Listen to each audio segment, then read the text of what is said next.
Larry Connor, a Dayton entrepreneur and founder of the Connor Group, plans to embark on a deep-sea exploration to Titanic-level depths to demonstrate the safety of the personal submersible industry.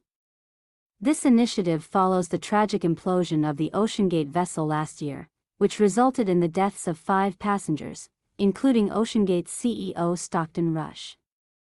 Connor, who has previously explored the Mariana Trench and the International Space Station, will partner with Patrick Leahy, co-founder of Triton Submarines, to descend in a Triton 4000/2 Abyssal Explorer, a submersible capable of diving 4,000 meters. Their goal is to prove that deep-sea exploration can be safe and transformative if approached correctly.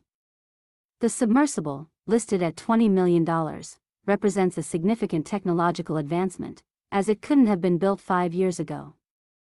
This mission aims to restore confidence in deep-sea exploration following the OceanGate tragedy.